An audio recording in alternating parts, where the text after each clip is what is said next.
Assalamualaikum students. In the last video we have got the formula H equal to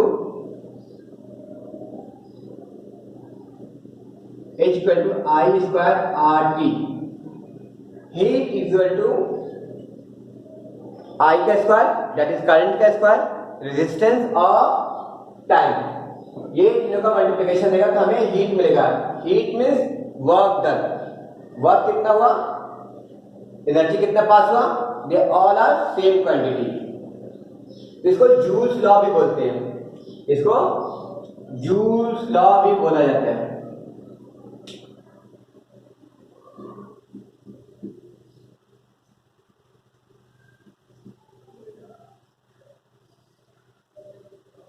अभी देखते हैं कुछ unit देखते हैं पावर का और हीट का डिफरेंट यूनिट.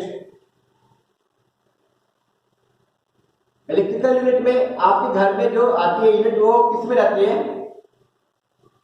अभी आप क्या करो, अभी अपने घर का जो इलेक्ट्रिक का बिल रहेगा वो चेक करो और उसमें देखो यूनिट क्या है. कुछ कन्वर्शन हम लोग देख लेते हैं. पावर इक्वल टू क्या था, नहीं मालूम. वर्क अपॉन टाइम,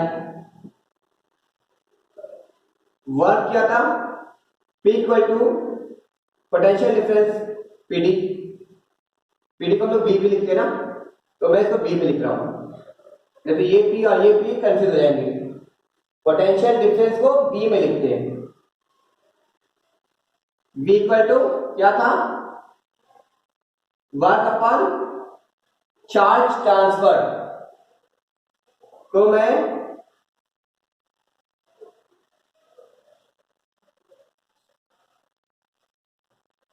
इसको ये भी कर सकता हूं, work equal to V upon multiplied by Q.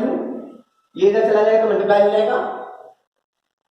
तो W equal to that is work done equal to V multiplied by Q को क्या बोल सकते हैं, IT करंट इनटू टाइम. अब करंट का देखो फॉर्मूला में क्या बताया था मैंने, करंट इक्वल टू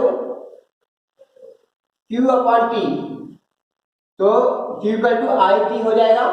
आप पिछला फॉर्मूला चेक करो.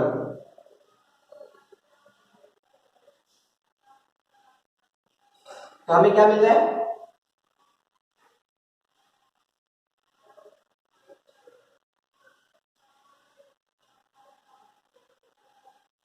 ये मिला work equal to V multiplied by IT.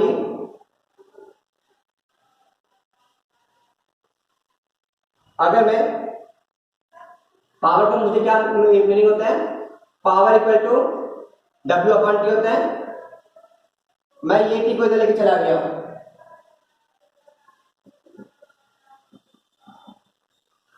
तो मैं इसकी जगह पे P लिख सकता हूं. Yes, P means power equal to V multiplied by I. ये पावर का शॉर्ट में फॉर्मूला. आप जितना प्रैक्टिस करेंगे आपको याद हो जाएगा, कम प्रैक्टिस करेंगे तो याद नहीं रहेगा. आप प्रैक्टिस करो, एक दो बार फॉर्मूला लिख के फिर बाद में न्यूमेरिकल सॉल्व करेंगे तो याद हो जाएगा हमें. Power equal to potential difference multiplied by current.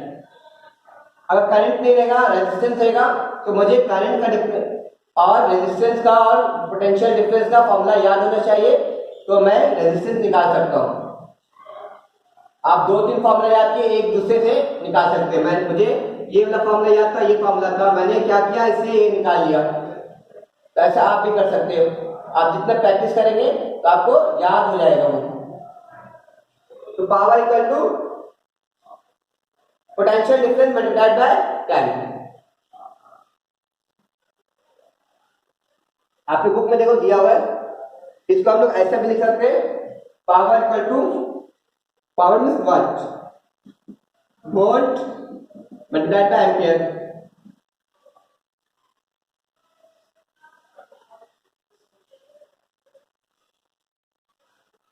हो गया. हमारे घर के जो यूनिट होता है उसमें क्या आता है इलेक्ट्रिक का बिल में, वो देखिए यूनिट पे आता है, इतना यूनिट इलेक्ट्रिक का बिल आया, वो क्या होता है.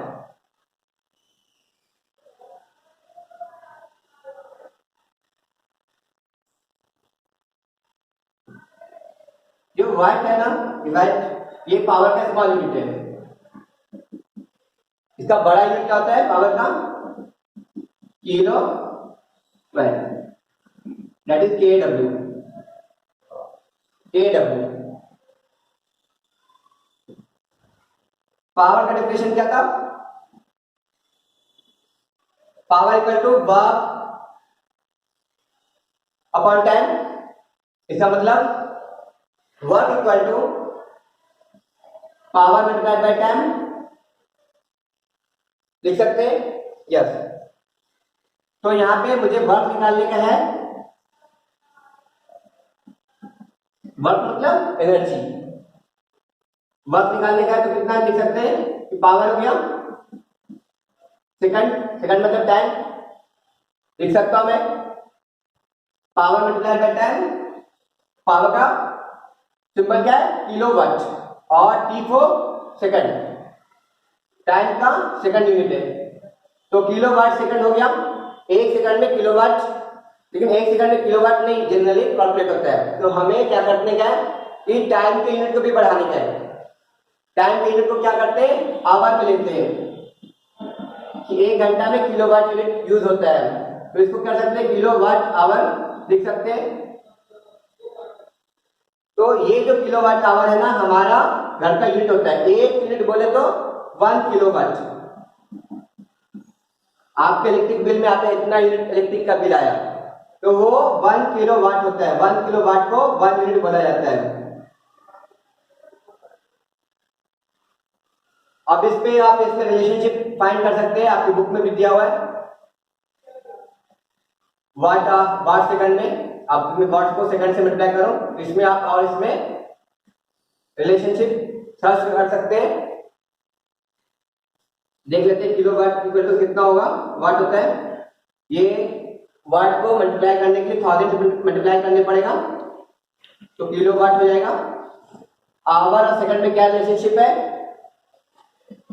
60 इंटू 60 क्या होता है? 1 आवर होता है, तो कितना हो गया? 36 मल्टीप्लाइड बाय 100, ये दोनों जीरो को अलग कर दिया मैंने, यहाँ पे मल्टीप्लाइड बाय 1000, तो 36 मल्टीप्लाइड बाय कितना जीरो है? 2 और 3 5 जीरो, 10 टू पावर 5। यहाँ पे वॉट सेकंड लिखा हूं। ये इसको थोड़ा और अच्छा फिजिक्स में लिखते हैं हम लोग परफेक्शन के लिए, तो ऐसा लिख सकते हैं 10 टू पावर 6। ये आप इंडाइसिस में पढ़े थे। मैंने क्या किया,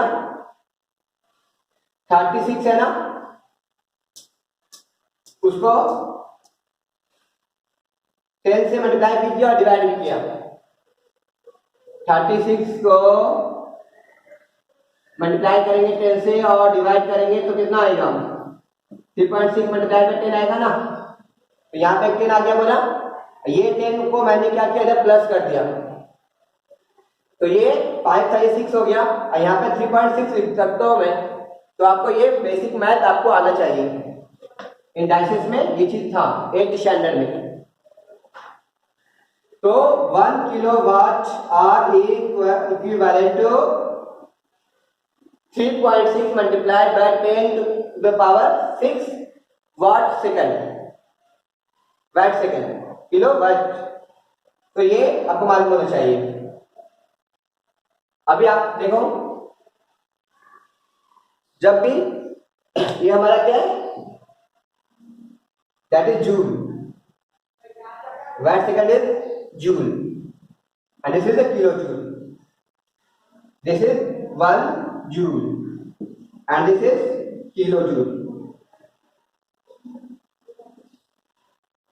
joule is the unit of energy, joule is the unit of energy. अगर किधर वाट सेकंड लिखा हुआ है या जूल लिखा हुआ है, दोनों सेम है। इधर किलो वाट आवर लिखा हुआ है या किलो जूल लिखा हुआ है, दोनों सेम है। तो हम लोग जो यूज करते हैं एनर्जी, कौन से फॉर्म में? हीट के फॉर्म में यूज करते हैं। आप देखो एग्जांपल क्या है, बल्ब ले लेते हैं, इलेक्ट्रिक कुकर है, हीटर है,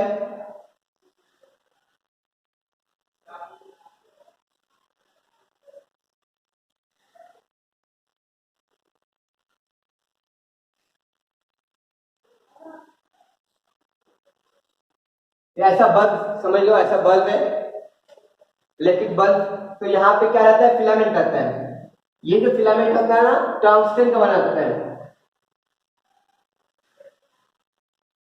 टंगस्टन का बना रहता है। वो क्या करता है कि रेजिस्टेंस देता है, बहुत ज्यादा रेजिस्टेंस देता है। बहुत ज्यादा रेजिस्टेंस रहेगा तो क्या होगा, हीट ज्यादा प्रोड्यूस होगा। H equal to I R T, याद है। जब ये रेजिस्टेंस बहुत ज्यादा बढ़ जाता है तो ये क्या करता है, बहुत ज्यादा हीट देता है। इसका हीट कितना पहुंच जाता है, 3400 डिग्री सेल्सियस। आपका हाथ, पानी जब हम लोग बॉयल करते हैं ना तो 100 डिग्री में बॉयल होने लगता है। आप हाथ उसमें डालेंगे तो वो हाथ जल जाएगा। तो 3400 डिग्री सेल्सियस इसका टेम्परेचर हो जाता है। By we put tungsten, tungsten का मेल्टिंग पॉइंट बहुत ज्यादा है तो वो बर्दाश्त कर सकेगा, इसी के लिए टंगस्टन डालते हैं। ये दूसरा फिलामेंट रहेगा, दूसरा मेटल रहेगा, वो मेल्ट हो जाएगा। लेकिन टंगस्टन क्या होता है, इसका मेल्टिंग पॉइंट बहुत ज्यादा होता है, इसी के लिए इसको यूज करते हैं टंगस्टन को यहाँ पे, ताकि इसका टेम्परेचर यहाँ तक पहुंच जाए। अब जब यहाँ पे टेम्परेचर पहुंच जाता है हीटिंग, तो वो लाइट इमिट करता है, लाइट इमिट करता है, लाइट हमें दिखता है। इसके अच्छा यहाँ पे ये ऐसे ग्लास में क्या होता है, अगर ग्लास हटा दे तो देखो ये बल्ब नहीं जलेगा। इसमें नाइट्रोजन डाला रहता है, एक ग्लास के अंदर नाइट्रोजन रहता है। नाइट्रोजन क्या है,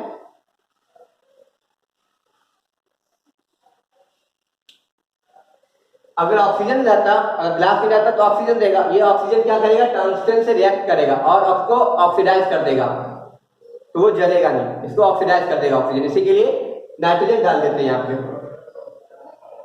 और अगर आप केयरफुली देखेंगे आप बल्ब, तो बल्ब जो फिलामेंट होता है ना वो ऐसे रहता है, ऐसे फोल्ड क्या होता है बहुत ज्यादा। तो ये क्या करता है, लेंथ को इंक्रीज कर देता है, लेंथ इंक्रीज होगा। आप देख 9th में आप पढ़े होंगे कि अगर लेंथ इंक्रीज होगा तो क्या होगा, रेजिस्टेंस क्या होगा, इंक्रीज हो जाएगा, रेजिस्टेंस इंक्रीज हो जाएगा। लेंथ और रेजिस्टेंस क्या है, इनडायरेक्टली प्रोपोर्शन है। लेंथ इंक्रीज हुआ तो रेजिस्टेंस भी इंक्रीज होगा। तो इसको क्या करते हैं, कॉइलिंग करते हैं ऐसे। तो कॉइलिंग करने से अगर इसको स्ट्रेट करेंगे तो बहुत ज्यादा स्ट्रेट होगा, कॉइलिंग के इतना ही, अगर आप लोग स्ट्रेट करेंगे तो इतना ज्यादा स्ट्रेट हो जाएगा। ये इतना ज्यादा स्ट्रेट हुआ मतलब इतना ज्यादा लेंथ का था, वो इतना ज्यादा लेंथ का था मतलब वो इतना ज्यादा रेजिस्टेंस प्रोड्यूस करेगा। आप इलेक्ट्रिक हीटर देखेंगे, गांव में यूज होता है ये, छोटे शहर में, वो कैसा होता है, ऐसा होता है।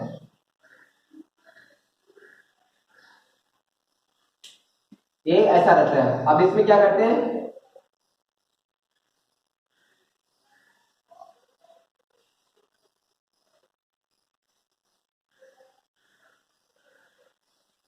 ये इस तरह से कॉइलिंग रहता है उसका। कॉइलिंग क्यों करते हैं, ताकि उसका लेंथ इंक्रीज हो जाए। और इसमें ये भी रेजिस्टेंस प्रोड्यूस करता है, निक्रोम वायर होता है, आपकी बुक में भी लिखा हुआ है निक्रोम रहता है। वो क्या करता है, बहुत ज्यादा रेजिस्टेंस प्रोड्यूस करता है, जिसकी वजह से हीट प्रोड्यूस होता है। तो ये हमारा इलेक्ट्रिक कुकर है। अब देखो इलेक्ट्रिक वाटर हीटर होता है, वाटर हीटर अभी तो ऐसे पहले होता था, ऐसा ऐसा रॉड रहता था, अब यहाँ पे ऐसा फिक्स आता है। ये इसको हम लोग पानी में डालते थे तो पानी हीट हो जाता था। ये क्या करता है, इसका रेजिस्टेंस बहुत ज्यादा होता है, रेजिस्टेंस बहुत ज्यादा होता है और काफी देर के लिए हम लोग डालते हैं। तो यहाँ पे हीट प्रोड्यूस होने के लिए टाइम भी है। आप क्या करो, बकेट लो, मेटल बकेट, उसमें ये डालो, और उसके बाद फौरन स्विच चालू करो, करंट पास होगा, फौरन स्विच बंद कर दो, पानी गर्म होगा नहीं। तो हम लोग आधा घंटा 15 मिनट रुकते हैं तो हीट प्रोड्यूस होता है बहुत ज्यादा, पानी गर्म हो जाता है, क्योंकि जितना ज्यादा टाइमिंग रहेगा हीट ज्यादा प्रोड्यूस होगा, जितना ज्यादा रेजिस्टेंस रहेगा उतना ज्यादा हीट प्रोड्यूस होगा। और ये क्या करता है, कंजम्पशन भी बहुत ज्यादा करता है, इलेक्ट्रिक कंजम्पशन बहुत ज्यादा करता है, जिसकी वजह से हीट प्रोड्यूस होता है ज्यादा। तो ये सब इंस्ट्रूमेंट थे जो यूज होते हैं, किसकी वजह से, इफेक्ट ऑफ इलेक्ट्रिक करंट की वजह से। इलेक्ट्रिक करंट का लोग यूज करते हैं, कौन सा use, heating effect, heating effect of electric current use करते हैं ये सारे इंस्ट्रूमेंट में।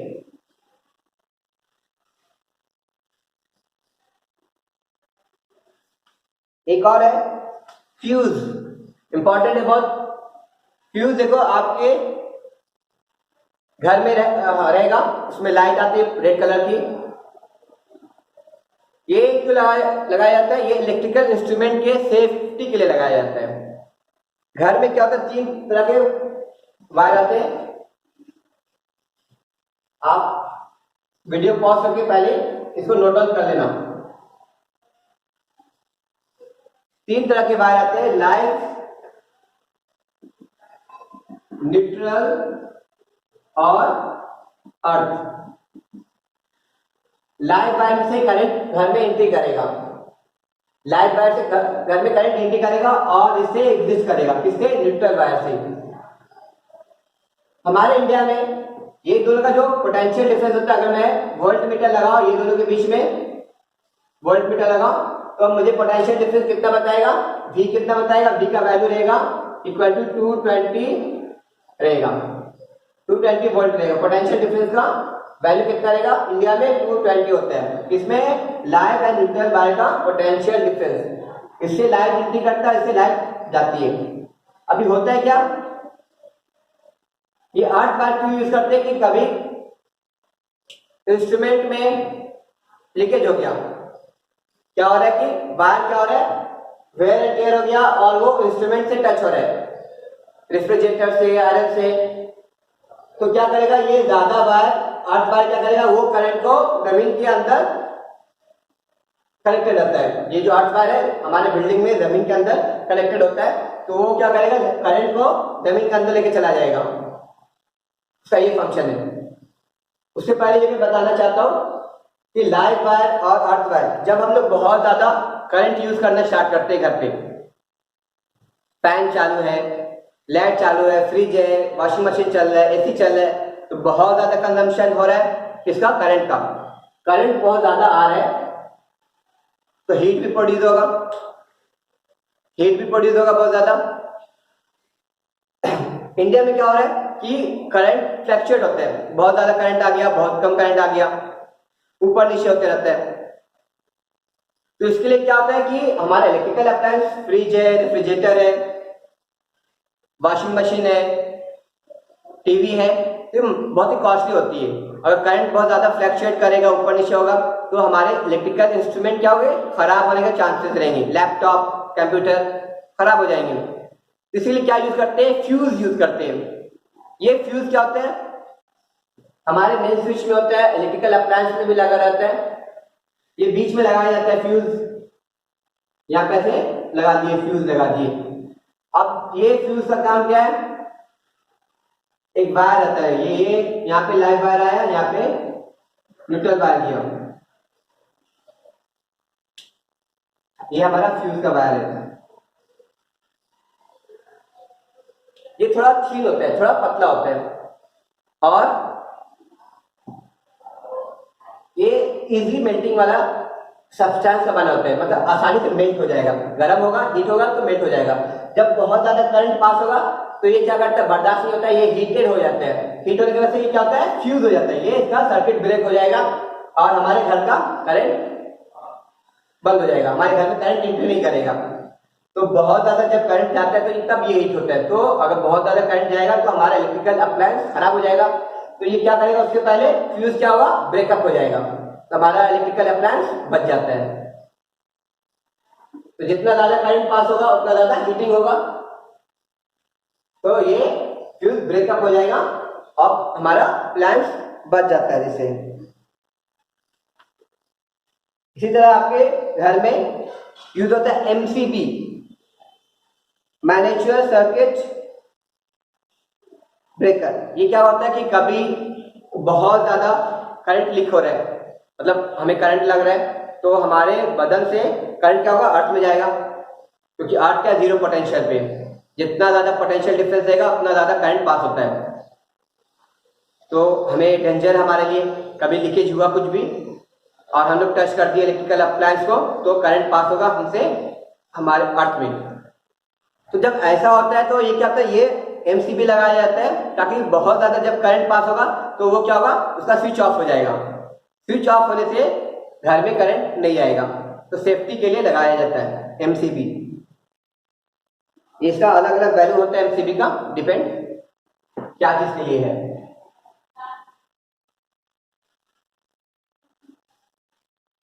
अर्थिंग का मैं बताया, अर्थिंग क्यों करते हैं, सेम रीजन है, लीकेज हुआ तो ये क्या करेगा, अर्थ वायर वो करंट लेकर के हमारे अर्थ में सप्लाई कर देगा। अर्थ क्या होता है, जीरो पोटेंशियल होता है, तो बहुत ज्यादा करंट पास होगा तो ये फ्यूज ब्रेकअप हो जाएगा। हमें पता चलेगा कि कोई भी अप्लायंस क्या खराब है, कोई भी अप्लायंस खराब है। वहां पे फ्रिज में लीकेज हो गया है, अभी मैं ऑफ में अर्थिंग लगा हुआ है तो वो क्या करेगा, जो और अर्थ वायर क्या होता है विशेष के इलेक्ट्रिकल अप्लायंस के बाहर वाले पार्ट से लगता है, बाहर वाले पार्ट से लगता है। तो जब हम लोग छूने जाएंगे इलेक्ट्रिकल अप्लायंस को तो ऑलरेडी करंट क्या हो रहा है, अर्थ में जा रहा है क्योंकि वो बाहर से टच है, तो हमें शॉक कम लगेगा, हमें शॉक कम लगेगा। Let's solve some example given in your book of text book, page number 61। आपको इससे पहले एग्जांपल भी सॉल्व करने का रहेगा। Example is given in page number 50। First solve this example, try to understand. I will do page number 61, solve example. 4 example are there, 4 sums are given. I'll do it in short way ताकि आपको सिर्फ समझ में आ जाए, आप घर में detail में आपको मालूम हो किस तरह से सॉल्व करते हैं। एग्जाम्पल में दिया हुआ है, आपको किस तरह से सॉल्व करने का है वो आप देख लो। आपको समझ में आने के लिए मैं शॉर्ट में यहाँ पे 4 एग्जाम्पल कर रहा हूँ। You have to read first example, first जो सॉल्व है क्वेश्चन है आप रीड करो उसको। Question number 12A, page number 61। Read करो everyone, what is given. It is given that heat energy is produced in a resistance in a circuit at a rate of 100 watt. Watt है मतलब power है ये। What is the unit of, watt is the unit of power. The current of 3A, 3A means 3 ampere current is flowing in the circuit. What value of the resistance, resistance कितना होगा। तो सबसे पहले हमें क्या दिया हुआ, that we will do। Power is given, power कितना है 112।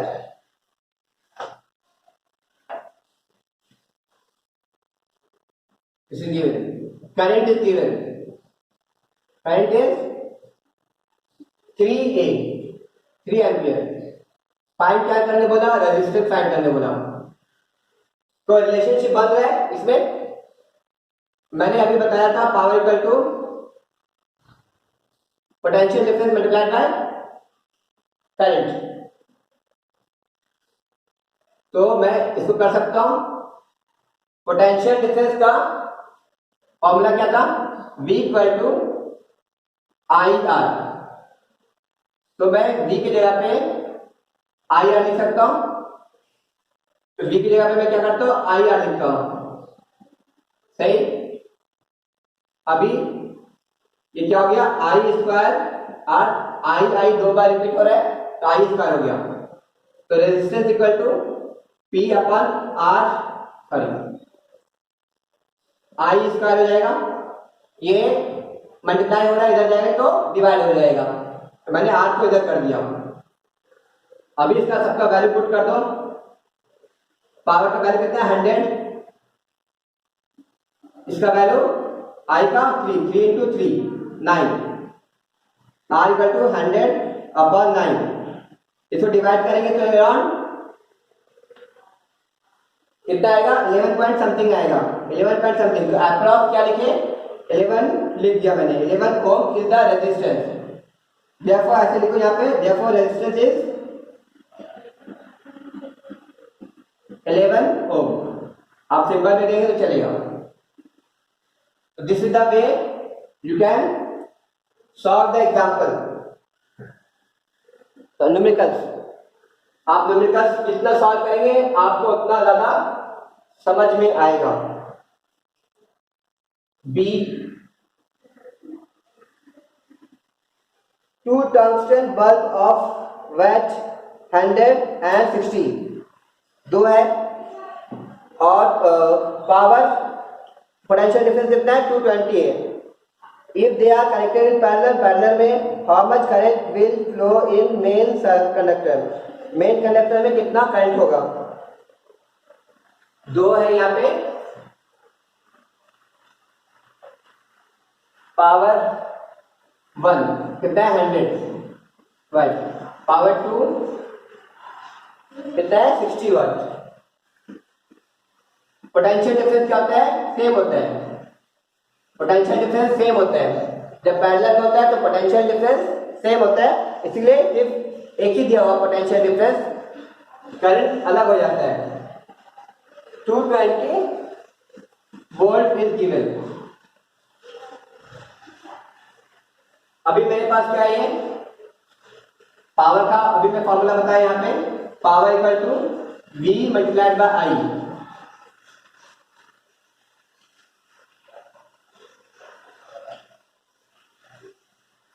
V मल्टीप्लाइड बाय I लिख सकते हैं, तो मैं क्या करता हूँ यहाँ पे I इक्वल टू P1 कर देता हूँ। P1 का क्या है formula,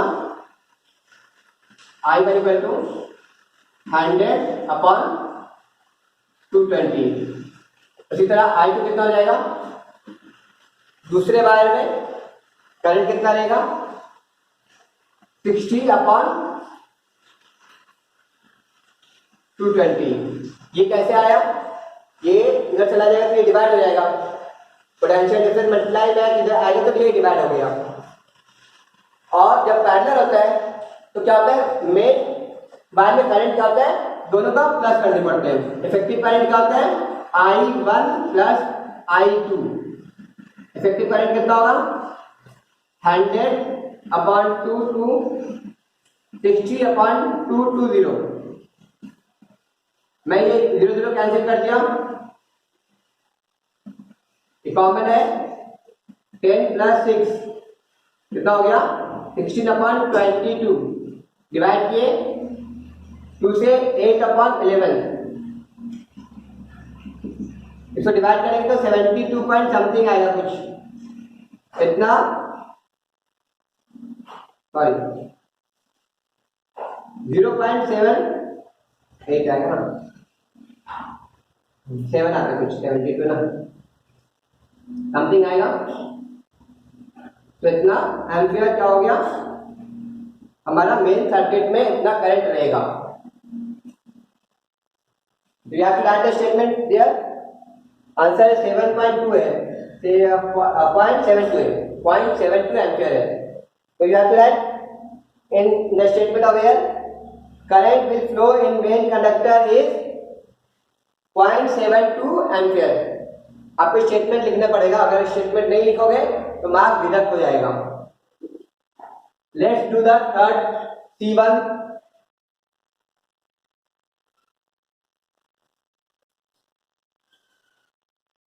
Who will spend more electrical energy, 500 watt TV set in 30 minutes, 600 watt heater in 20 minutes। तो पावर दिया हुआ है, पावर ऑफ टीवी कितना है 500, टाइम कितना है 30 मिनट। तो मैं इसको कन्वर्ट कर रहा हूं इसमें सेकंड में, मल्टीप्लाई करेंगे कितना होगा 1800 सेकंड। तो वर्क कितना हुआ टीवी में, work equal to power multiplied by second time, power multiplied by time होता है। तो 500 multiplied by 1800 work equal to of TV 5 8 the 40, 5 1 the 5 and 9, 2 and 2 40, इतना वाट सेकंड एनर्जी कंज्यूम कर रहा है टीवी। हीटर का देखते हैं, power of heater 600, time 20 minutes multiplied by second कितना हुआ 1200 सेकंड हो गया।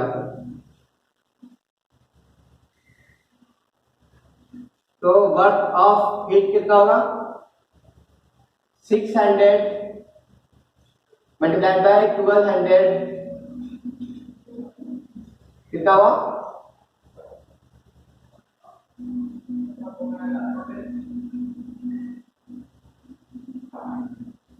6 to 12 1 का 6 और 1 7 72 होगा। इतना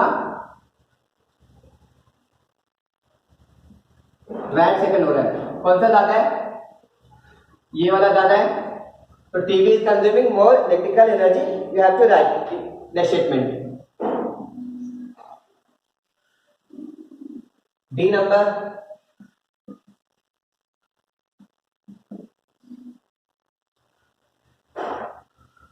an electrical iron of 1100 watt is operated for 2 hours daily। तो कितना है ये पावर दिया हुआ है और टाइम दिया हुआ है 2 आवर्स।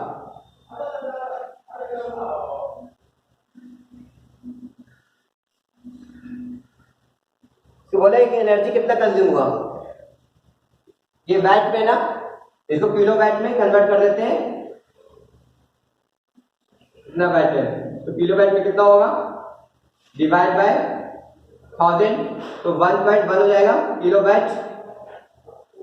तो वर्क कितना हुआ एनर्जी कितना कंज्यूम हुआ power multiplied by time equal to 1.1 multiplied by 2 equal to 2.2 kilowatt hour. सही ना। अब ये बोले कि डेली कितना हो रहा है 5 यूनिट्स कंज्यूम हो रहा है। This is equal to 1 unit. ये कितना है 1 यूनिट के बराबर है WKWH किलो वाट आवर मतलब 1 यूनिट मतलब 2.2 यूनिट यूज हो रहा है एक दिन में। 1 यूनिट में कितना पैसा हो रहा है 5 रुपया। कॉस्ट इज रुपीज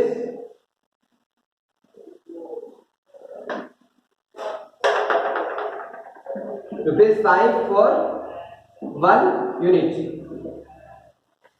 तो 2.2 के लिए कितना होगा 2.2 मल्टीप्लाइड बाय 5 कितना होगा 10 और 10 1 11 कितना रुपीज हुआ। This is the cost of 1 day. एक दिन में इतना हो रहा है। तो अप्रैल में 31 डे होता है in the month of April. 31 day multiplied by 11 आप मल्टीप्लाई करो you will get the cost. You will get the cost. आ जाओ 1 सेकंड 2 सेकंड पर 31 मल्टीप्लाइड है तो कितना आंसर है इसका 3 3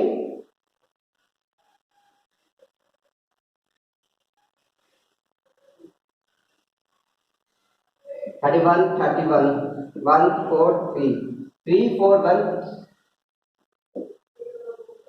31 डेज होता है 30 डेज होता है जनवरी फरवरी मार्च अप्रैल 30 डेज होती है उसमें।